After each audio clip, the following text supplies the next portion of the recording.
We're here today to transplant this Canary Island date palm, otherwise known as a Phoenix canariensis, from its current home here on East San Salvador Street in San Jose to its new location at the Basilica Cathedral of St. Joseph's over on Market Street.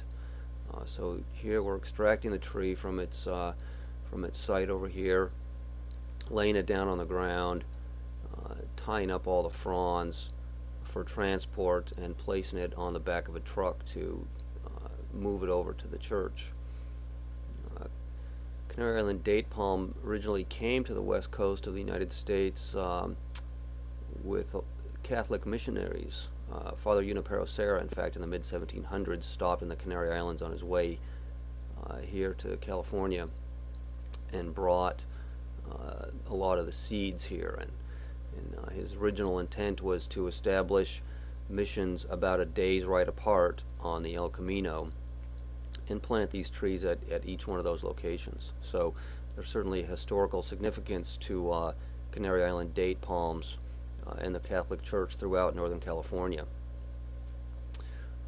These trees are available from nurseries in Southern California, but usually they don't do as well in Northern California due to the climate differences. So we were fortunate to be able to find a specimen of this size to match up with the other tree at the church over there, and it should do much better since it's a native tree here to this part of the state. And you can see how large it is. We've got it on the back of the truck here, and we'll be moving it over to the church here, and in fact here it is being delivered to the front of the church, and we'll make some adjustments planting depth wise. We've got some irrigation issues to deal with, and some drainage tubes that we're installing to ensure that we can deliver nutrients and water to the root crown area. Go in this planting site here, which is 10 foot wide by 10 foot wide by 5 foot deep planting site. We exported all of the contaminated soil, installed 14 3-foot deep, 3-inch wide drain tubes filled with pea gravel to facilitate drainage. That's one of the big problems with these palm trees is if they're in standing water, they don't do very well. They've got to have adequate drainage. So we're going to backfill with this Olympia #2 wash of sand. That tree will survive fine in that medium. We've got a little problem with the existing drainage, or the existing irrigation lines rather, which we're repairing right now. And then we'll go ahead and place the tree into the hole and backfill with the sand. The site has a history of contamination from various funguses, so the tree's been treated prior to its delivery here, and it will continue to be treated 4 times a year. Soil drenches and foliar sprays. We'll fertilize it today as well. So usually a fairly quick operation, and as soon as we get the irrigation repaired, we'll go ahead and place the tree into the hole.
Planting depth is critical to these trees. You watched us install the tree. It looks like part of the root is above the ground there, but that's the root initiation zone, which needs to be above grade. When you transplant these trees, you don't want to put them any deeper into the ground than they were originally. So if it looks like there's a root exposed, it's actually just that initiation zone. So here we're replacing the pavers and cleaning the site up a little bit. We'll hose the trunk down to remove the debris and the dust from pruning and moving the tree, and we'll get the irrigation installed at the base of the trunk there, and we'll be all right.